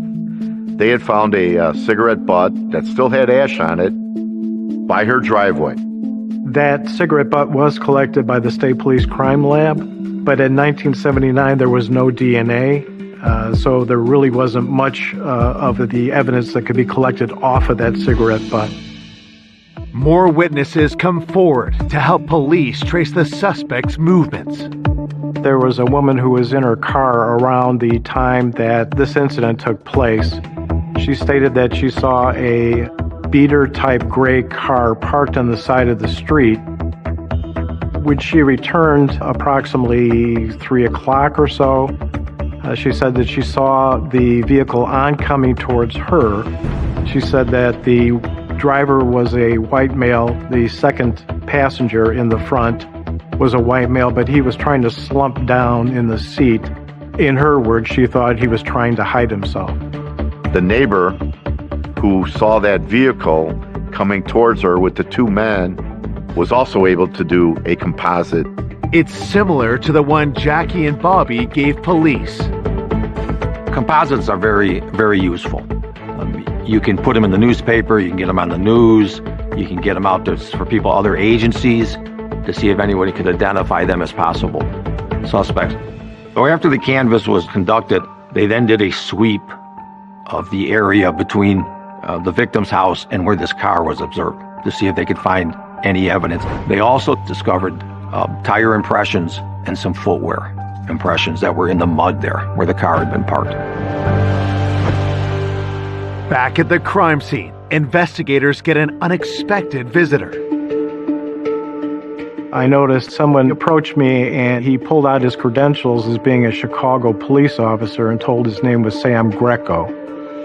Sam said that he was a family friend. The girls knew Sam.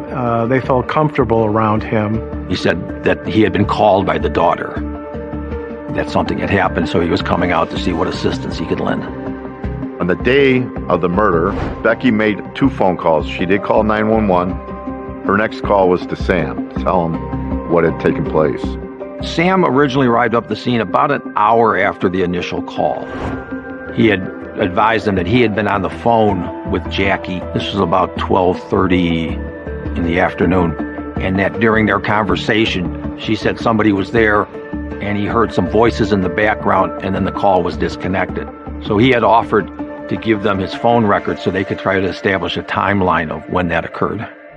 Based on the time of the phone call, police believe the gunman arrived at 12:30 p.m. and left by 3 that afternoon. They spent over 2 hours in the home, a detail that puzzles the investigators. They spent so much time in the house, which is not normal. Home invaders usually come in, take care of business, and leave. They don't sit around.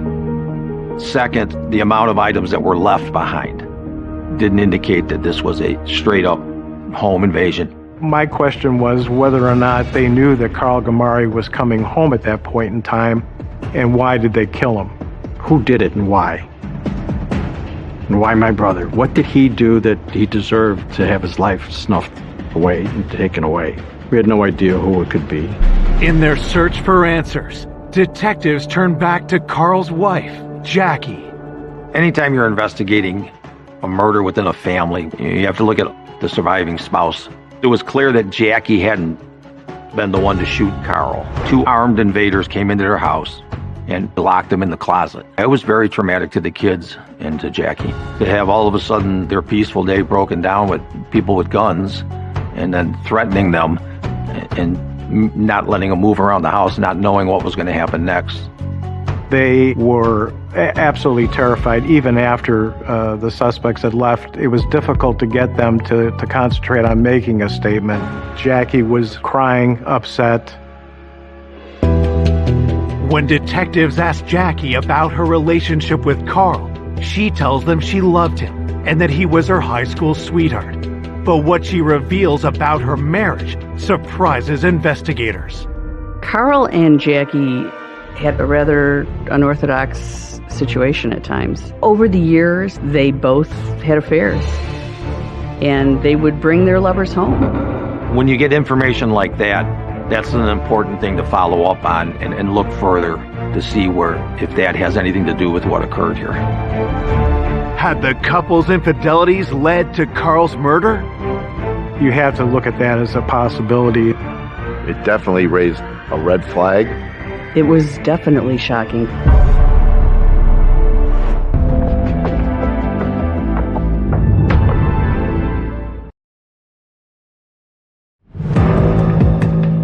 Detectives investigating the cold-blooded murder of Carl Gamari have learned he and his wife, Jackie, had both been unfaithful. That's a big red flag and needs to be looked at very thoroughly. Jackie tells police they had recently agreed to work on their marriage.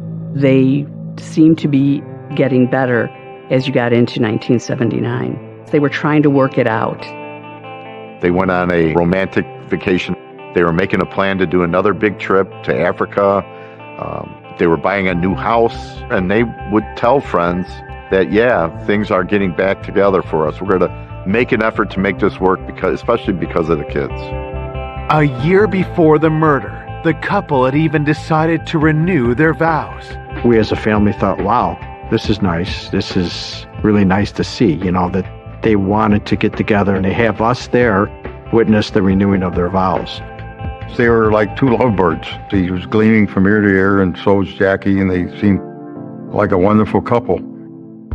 While Jackie was also a victim in this crime, detectives still need to know if she'd have anything to gain financially from Carl's death. It was learned that there was only about a $30,000 life insurance policy. Carl had never signed a will, which ties it up in court, and it could be 7 years before you see any of the financial gain from this. And so this kind of cleared Jackie of being in the spotlight of the investigation. Investigators consider whether Carl and Jackie's renewed marriage could have driven one of their former lovers to murder. When they ask Jackie who she had an affair with, her answer is surprising. Jackie and Sam Greco had an affair. She said that she had dated Sam for quite some time, but that she had broken off the relationship with Sam to recommit to her marriage with Carl. Jackie had said when she became pregnant with Nick, she stopped seeing Sam. Detectives need to know, was Sam a jealous ex? Could he have killed Carl to have Jackie to himself? Sam was interviewed once on the phone and then again in person.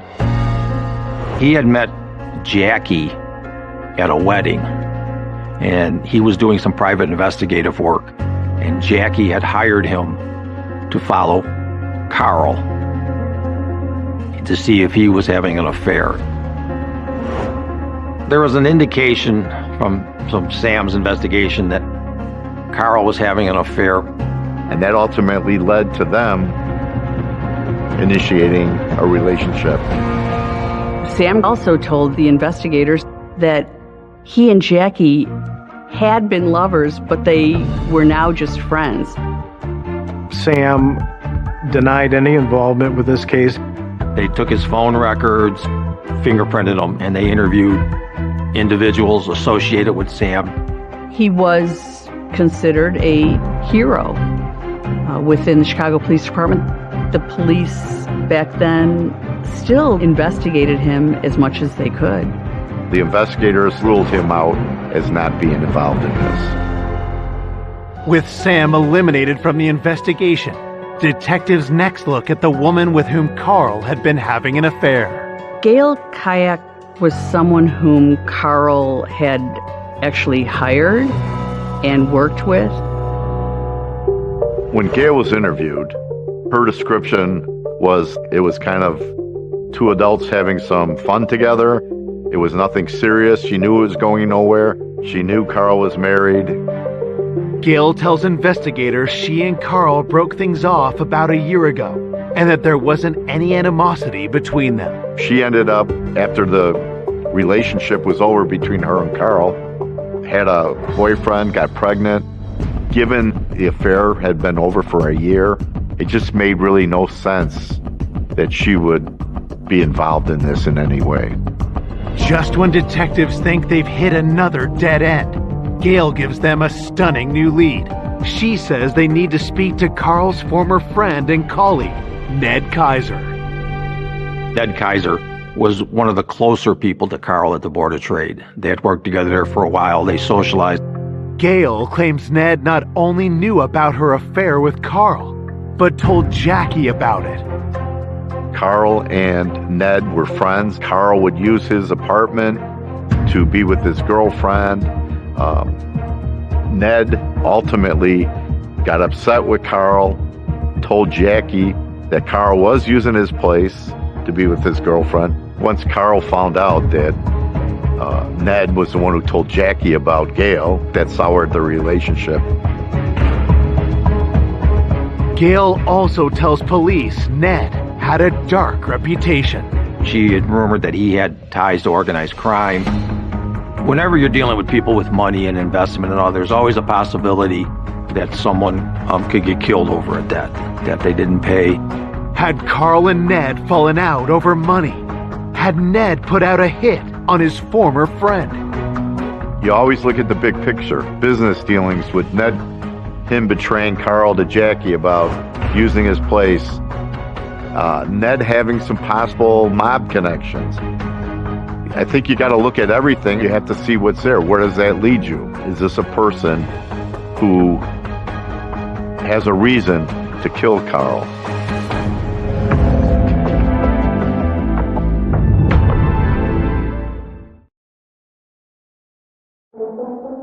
Police are following a tip that the murder of successful trader Carl Gamari may have been a targeted hit, one organized by his former friend and co-worker, Ned Kaiser. Ned Kaiser might have been, quote-unquote, involved with the mob. During the 1970s, Chicago was very much involved with the criminal network of the mob, and a number of people wound up dead every year. Organized crime had a hand in gambling.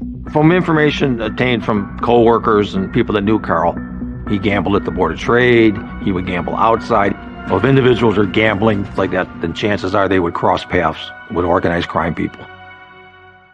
5 days after the homicide, Ned is brought in for an interview. Police ask about his friendship and working relationship with Carl.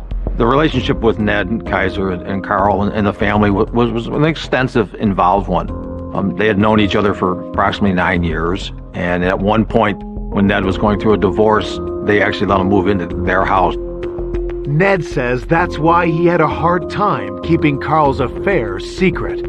Ned had told investigators that the reason he came forward to Jackie was because he was friends with both of them, and he just felt that Jackie was being mistreated by the way Carl was acting and needed to correct it. Detectives asked Ned if Carl was indebted to him or if they had any conflict about money.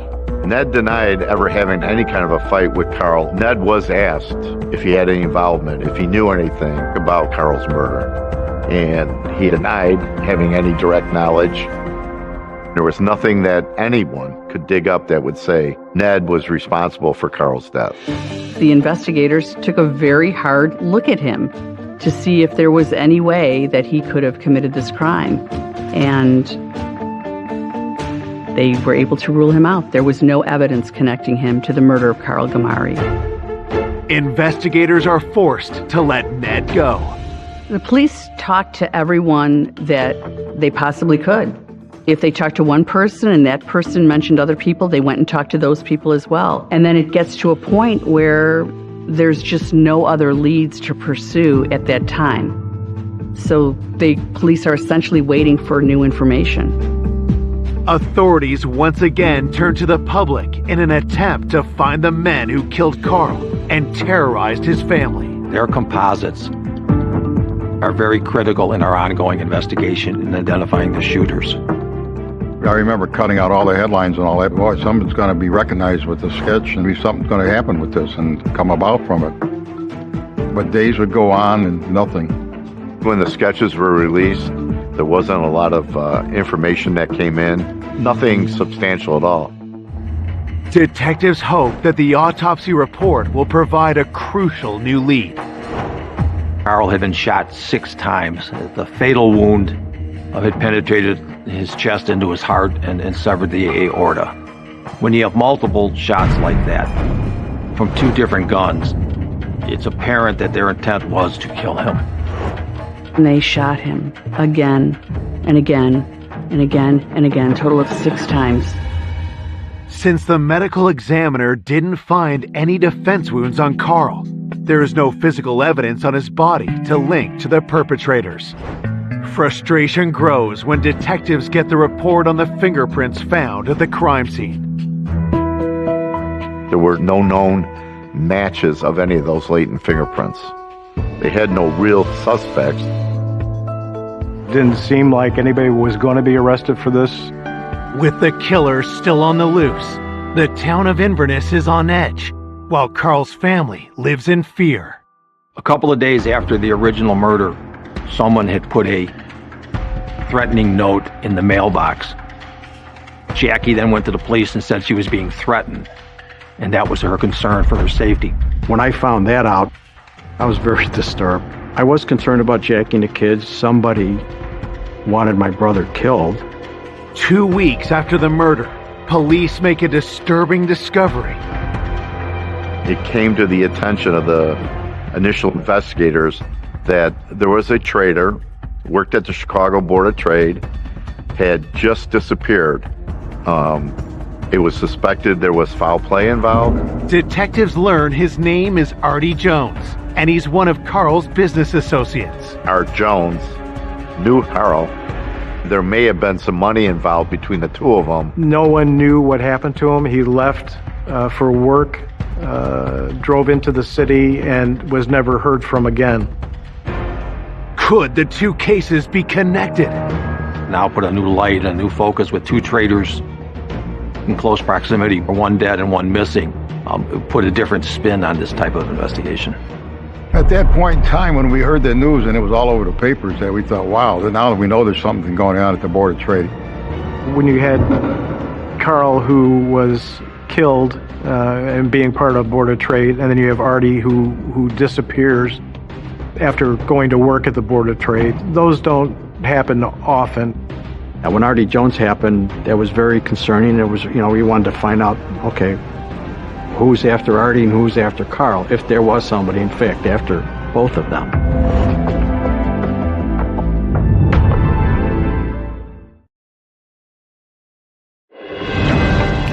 Two weeks after Carl Gamari's murder, his coworker, Artie Jones, has vanished.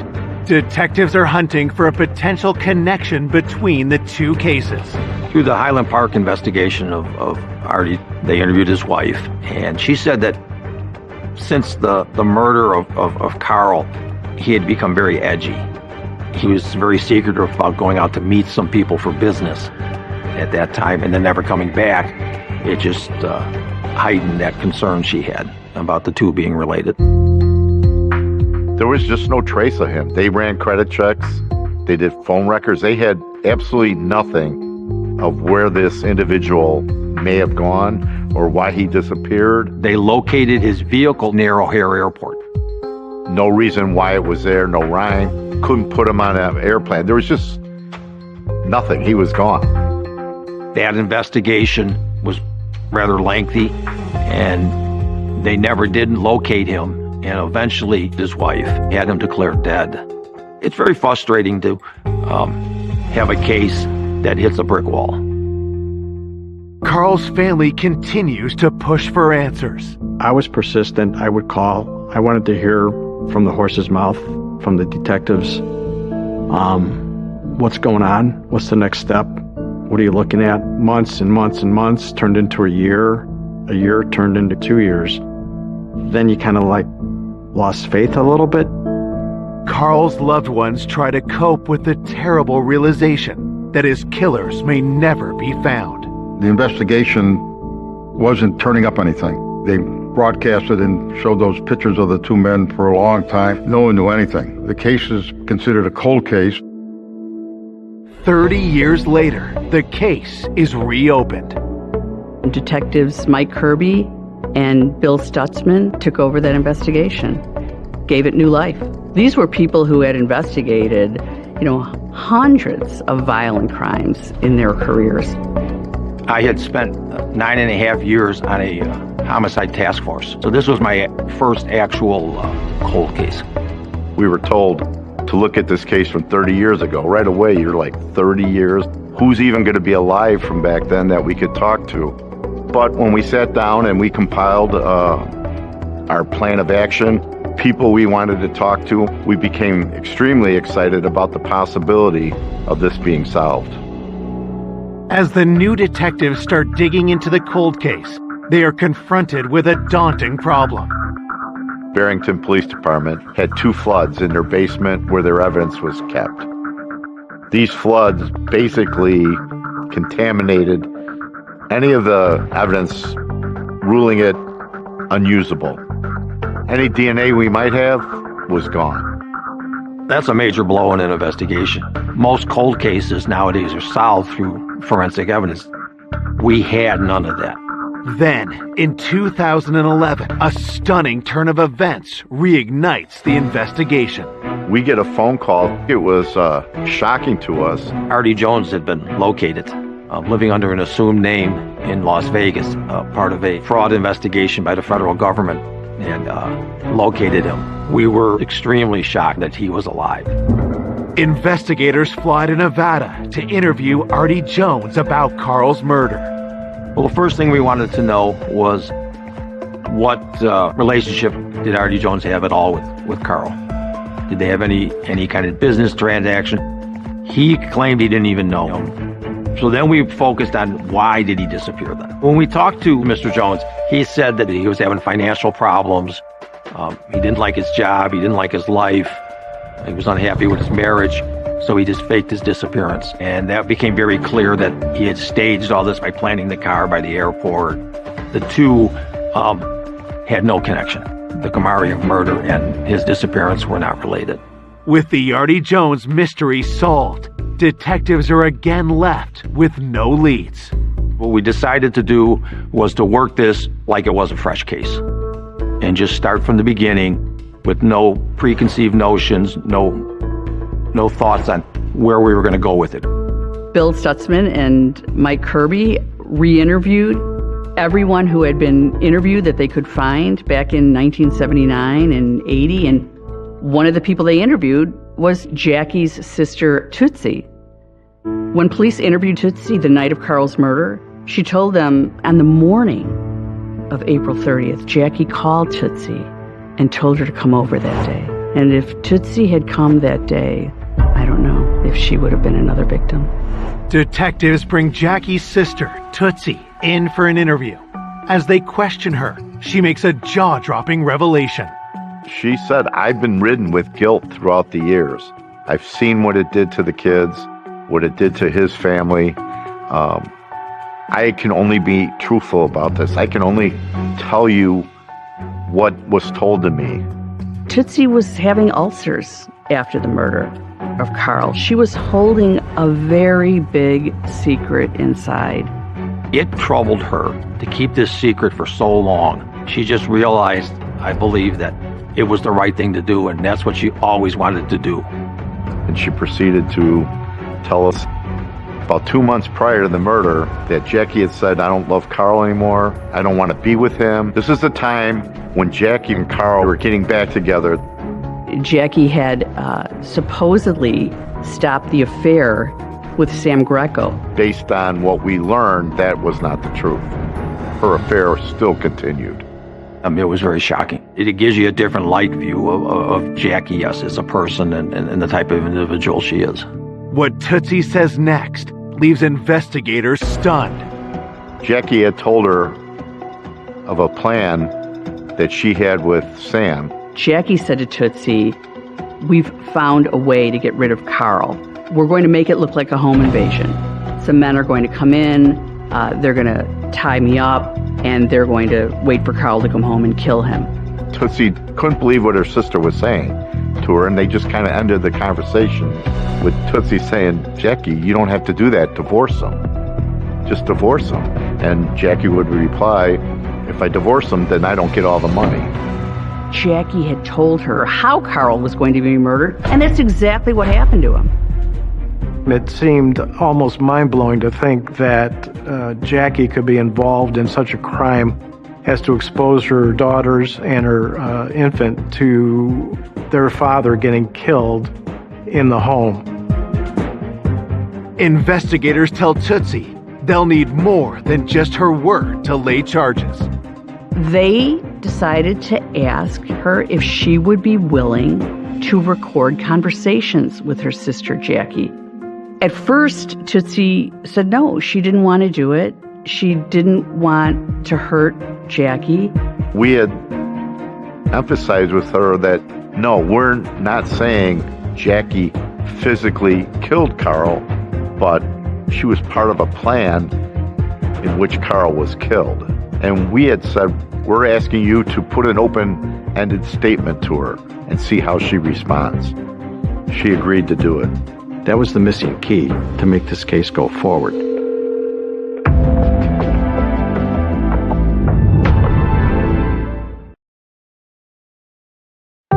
More than 30 years after the cold-blooded killing of father of four, Carl Gamari, police learn his wife Jackie plotted his murder with her former lover, Sam Greco. But investigators need hard evidence to arrest her. They convince Jackie's sister, Tootsie, to record a conversation. Hi, Jackie. How you doing? I'm not doing good, honey. The police have been here about Carl, and they've been asking me a lot of questions. They're saying I might have to go in front of the grand jury. I don't know if you remember what you told me. I do. Are you going to do that, though, to me? I'm sorry, but I'm going to have to. Oh, my God. So just tell them that I wish you were dead. Don't tell them I said that, please. They already know, Jackie.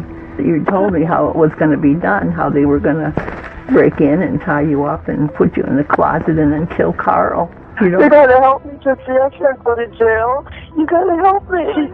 I can't lie. I can't lie. Did you just tell them you're all confused and don't remember? But they know I remember. They know I do. Those recorded conversations are devastating. Jackie saying, can you lie for me? Can't you say you forget?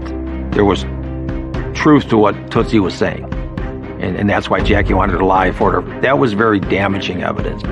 Those recordings were all that were needed to have an arrest warrant issued. Police bring Jackie down to the station.